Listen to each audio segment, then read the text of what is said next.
ಅಯೋಧ್ಯೆ ನಗರಿಗೆ ಪ್ರೀತಿಯ ಸ್ವಾಗತ. ಮತ್ತೊಮ್ಮೆ ಕರ್ನಾಟಕದ ವೀಕ್ಷಕರಿಗೆ ರಾಮ ಜನ್ಮಭೂಮಿಯ ಭವ್ಯ ಮಂದಿರದ ದರ್ಶನಕ್ಕೆ ತೆರಳುತ್ತಾ ಇರುವ ರಾಮ ಭಕ್ತರ ದೃಶ್ಯಗಳು ಇದೀಗ ರಾಮ ಮಂದಿರದ ಮುಖ್ಯ ದ್ವಾರದ ಮುಂಭಾಗದಲ್ಲಿ ಕಾಣಲಿಕ್ಕೆ ಸಿಗ್ತಾ ಇದೆ. ವಿಶೇಷವಾದ ಪಾಸ್, ಅದರಲ್ಲಿ QR ಕೋಡ್.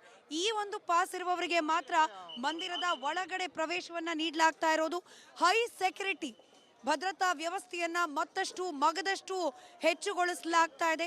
ಬರೋಬ್ಬರಿ 1100 ಕೋಟಿ ರೂಪಾಯಿ ವೆಚ್ಚದಲ್ಲಿ ನಿರ್ಮಾಣವಾಗಿರುವ ರಾಮ ಮಂದಿರದ ಉದ್ಘಾಟನಾ ಕಾರ್ಯಕ್ರಮ ಇವತ್ತು 12:30ಕ್ಕೆ ನಡೆಯಲಿರುವ ಮುಹೂರ್ತದಲ್ಲಿ ಕನ್ನಡಿಗ ಅರುಣ್ ಯೋಗಿರಾಜ್ ಕೆತ್ತಿರುವ ಬಾಲರಾಮನ ಮೂರ್ತಿಗೆ ಪ್ರಧಾನಿ ಮೋದಿ ಅವರ ನೇತೃತ್ವದಲ್ಲಿ ಪ್ರಾಣ ಪ್ರತಿಷ್ಠಾಪನೆಯನ್ನ ನೆರವೇರಿಸಲಾಗುತ್ತೆ. ವಿಶೇಷ ಅಂದ್ರೆ ಕರ್ನಾಟಕದ ಬಸವರಾಜ್ ಸೇರಿದಂತೆ 14 ದಂಪತಿಗೆ ಯಜಮಾನತ್ವ ಸ್ಥಾನವನ್ನ ನೀಡಲಾಗಿದೆ.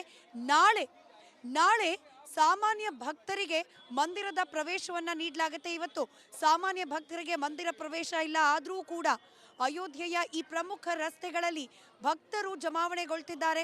ರಾಮನ ದರ್ಶನಕ್ಕೆ ಅವಕಾಶ ಸಿಕ್ಕರೆ ಸಾಕು ಅಂತ ಹೇಳಿ ಸಾಕಷ್ಟು ಸಂಖ್ಯೆಯಲ್ಲಿ ಜನ ಜಮಾವಣೆಗೊಳ್ತಿರೋದನ್ನ ಕೂಡ ನೀವು ಗಮನಿಸ್ತಿದ್ದೀರಿ. ಇದೀಗ ಒಬ್ಬೊಬ್ಬರಾಗಿ ಆಹ್ವಾನಿತರು, ಪಾಸ್ ಇರುವವರು ಮಂದಿರದ ಒಳಭಾಗಕ್ಕೆ ಹೋಗ್ತಾ ಇರುವ ದೃಶ್ಯವನ್ನ ನೀವು ಗಮನಿಸ್ತಾ ಇದ್ದೀರಿ.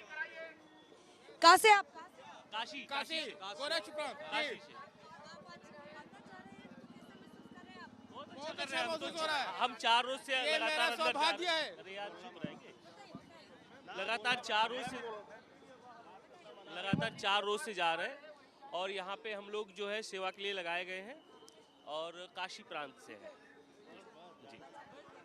ಇದು ಒಳಗೆ ಹೋಗ್ತಾ ಇರುವ ರಾಮ ಭಕ್ತರ ಮಾತುಗಳು ಸೇವಾ ಕಾರ್ಯಕ್ಕೋಸ್ಕರ.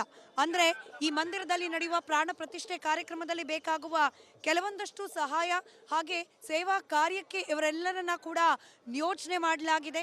ವಿಶೇಷ ಆಹ್ವಾನಿತರನ್ನ ಒಳಗೆ ಬಿಡೋಕ್ ಮುಂಚೆ ಇವರೆಲ್ಲರನ್ನ ಕೂಡ ಒಳಗೆ ಒಬ್ಬೊಬ್ಬರನ್ನೇ ತಪಾಸಣೆಯನ್ನ ಮಾಡಿ ಬಿಡಲಾಗ್ತಾ ಇದೆ. ಇನ್ನೇನು ಕೆಲವೇ ಗಳಿಗೆ ಪ್ರಧಾನಿ ನರೇಂದ್ರ ಮೋದಿ ಅವರ ಆಗಮನ ಅಯೋಧ್ಯೆ ನಗರಿಗೆ. ಅದಾದ ನಂತರದಲ್ಲಿ ಪೂಜಾ ಕೈಂಕರ್ಯದಲ್ಲಿ ಪ್ರಧಾನಿ ನರೇಂದ್ರ ಮೋದಿ ಕೂಡ ಭಾಗಿಯಾಗಲಿದ್ದಾರೆ. ಪ್ರಧಾನಿ ನರೇಂದ್ರ ಮೋದಿ ಅವರು ಆಗಮಿಸುವ ಸಂದರ್ಭದ ಕಂಪ್ಲೀಟ್ ಡೀಟೇಲ್ಸ್ ಅನ್ನ ಕೂಡ ನಿಮ್ಮ ಮುಂದೆ ಇಡಲಿದೆ ರಿಪಬ್ಲಿಕ್ ಕನ್ನಡ. ಬೆಳಗ್ಗೆ 10:25ಕ್ಕೆ ಅಯೋಧ್ಯೆಯ ಮಹರ್ಷಿ ವಾಲ್ಮೀಕಿ ಏರ್ಪೋರ್ಟ್ಗೆ ಆಗಮಿಸ್ತಾರೆ ಪ್ರಧಾನಿ ನರೇಂದ್ರ ಮೋದಿ ಅವರು. ಅದಾದ ನಂತರದಲ್ಲಿ 10:45ಕ್ಕೆ ಏರ್ಪೋರ್ಟ್ನಿಂದ ಅಯೋಧ್ಯೆ ಹೆಲಿಪ್ಯಾಡ್ಗೆ ಬರ್ತಾರೆ. 10:55ಕ್ಕೆ ರಾಮ ಜನ್ಮಭೂಮಿಗೆ ಆಗಮಿಸ್ತಾರೆ ಪ್ರಧಾನಿ ಮೋದಿ. 11ರಿಂದ 12ರವರೆಗೆ ಅಯೋಧ್ಯೆಯ ರಾಮ ಮಂದಿರದ ವೀಕ್ಷಣೆ, ಮಂದಿರ ಕಾರ್ಮಿಕರ ಜೊತೆಯಲ್ಲಿ ಮಾತುಕತೆ.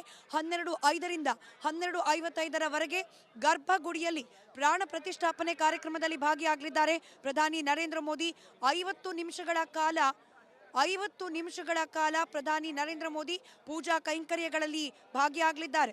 ಮಧ್ಯಾಹ್ನ 1ರಿಂದ 2 ಗಂಟೆವರೆಗೆ ರಾಮ ಮಂದಿರದ ಆವರಣದಲ್ಲಿ ಸಾರ್ವಜನಿಕರ ಸಭೆಯಲ್ಲಿ ಭಾಗಿಯಾಗ್ತಾರೆ. ಮಧ್ಯಾಹ್ನ 12:10ಕ್ಕೆ ಕುಬೇರ ತಿಲದಲ್ಲಿ ಶಿವ ಮಂದಿರದಲ್ಲಿ ಪೂಜೆಯನ್ನ ಸಲ್ಲಿಸಲಿದ್ದಾರೆ. ಮಧ್ಯಾಹ್ನ 3:30ಕ್ಕೆ ಅಯೋಧ್ಯೆಯಿಂದ ದೆಹಲಿಯತ್ತ ವಿಮಾನದಲ್ಲಿ ಪ್ರಯಾಣವನ್ನ ಮಾಡ್ತಾರೆ ಪ್ರಧಾನಿ ನರೇಂದ್ರ ಮೋದಿ. ಮತ್ತಷ್ಟು ಮಂದಿ ರಾಮ ಭಕ್ತರು ಮಾತನಾಡಿಸುವ ಪ್ರಯತ್ನ. मैं बिहार पावापुरी से। अंदर क्या आपको क्या रिस्पॉन्सिबिलिटी दिया गया है? मेरी रिस्पॉन्सिबिलिटी है संतों के व्यवस्था का, कहाँ बैठेंगे, क्या करेंगे, कैसे उनका दर्शन होगा, वो मैं व्यवस्था. ठीक है. ಸೊ ಇದು ಪೊಲೀಸರು ಕೂಡ ಭದ್ರತಾ ವ್ಯವಸ್ಥೆಯ ದೃಷ್ಟಿಯಿಂದ ಮಾಧ್ಯಮಗಳ ಕವರೇಜ್ಗೂ ಕೂಡ ಒಂದಷ್ಟು ನಿರ್ಬಂಧವನ್ನ ಹೇರ್ತಾ ಇರೋದು. ಸರತಿ ಸಾಲಿನಲ್ಲಿ ಹೋಗ್ತಾ ಇರುವ ರಾಮ ಭಕ್ತರನ್ನ ನೀವೇನು ದೃಶ್ಯದಲ್ಲಿ ಗಮನಿಸ್ತಾ ಇದ್ದೀರಿ. ಇವರಾದ ನಂತರದಲ್ಲಿ ವಿಶೇಷ ಆಹ್ವಾನಿತರನ್ನ ಒಳಗೆ ಬಿಡಲಾಗತ್ತೆ.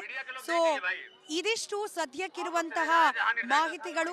ಮತ್ತಷ್ಟು ಅಪ್ಡೇಟ್ಸ್ ಅನ್ನ ನಿಮ್ಮ ಮುಂದೆ ಇಡ್ತಾ ಹೋಗ್ತೀವಿ ಚಿಕ್ಕ ಬ್ರೇಕ್ ಆದ್ಮೇಲೆ.